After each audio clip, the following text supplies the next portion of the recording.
Today is Tuesday, August 31st, and this is your daily devotion. You noticed at the beginning of this some pictures out the window of the destruction of the Methodist Church block beside us. Funnily enough, I heard someone in a conversation asking someone about observing the destruction of the Methodist Church, and I was like, what? It was the literal destruction of the building of the former Methodist Church. Of course, that has happened in a controlled way over a period of time, but I took the picture because what we've been seeing on TV, or perhaps some of you have seen in person, the sudden destruction that happens after an incredible storm, the floods in Waverly. 1 minute everything is fine and the next minute it's destroyed. We were watching the footage of the hurricane come through, and then they showed it right after it passed, and the air was still.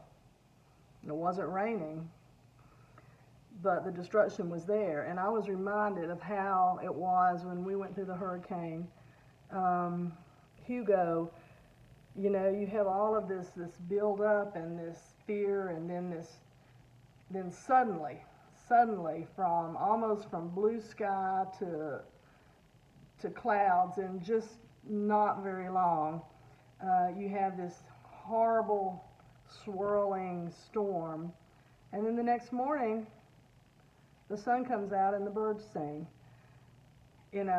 For their perspective, it's over. But for our perspective, we have all of this, probably years of cleaning up to do. Well, it reminded me of Scripture, James 3, 1 through 13.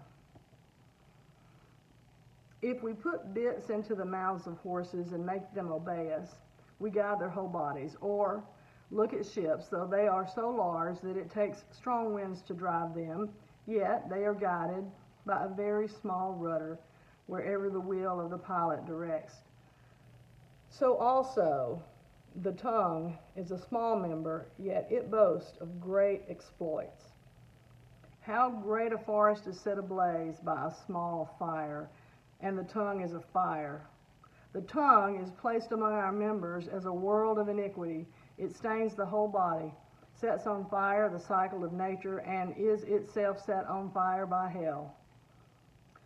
For every species of beast and bird and reptile and sea creature can be tamed and has been tamed by the human species, but no one can tame the tongue, a restless evil, full of deadly poison.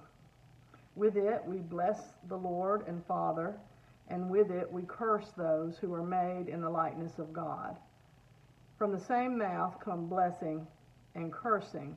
My brothers and sisters, this ought not to be so. Does a spring pour forth from the same opening both fresh and brackish water?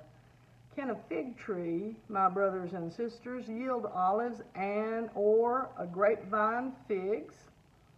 No more can salt water yield fresh. Who is wise and understanding among you? Show by your good life that your works are done with gentleness born of wisdom. That last one is good advice. The first part is good advice to remember. The reason I thought of this is that what we spurt out of our mouth in a moment is sometimes sort of like a hurricane.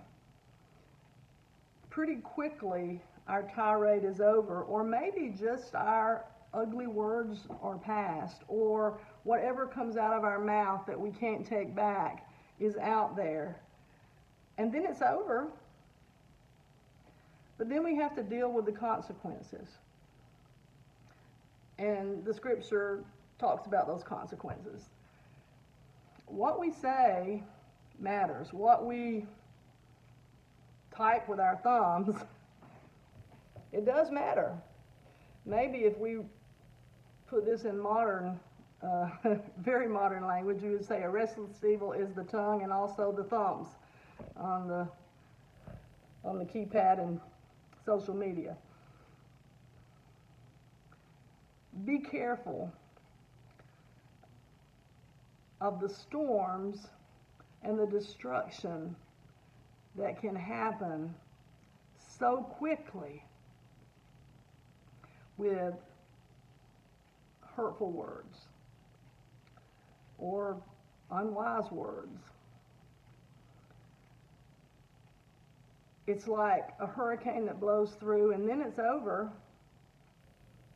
but then you have to clean up the mess. Who is wise and understanding among you? Show by your good life that your works are done with gentleness born of wisdom. I'm going to try to remember that with my mouth and with my thumbs. It's almost September. Have a great day.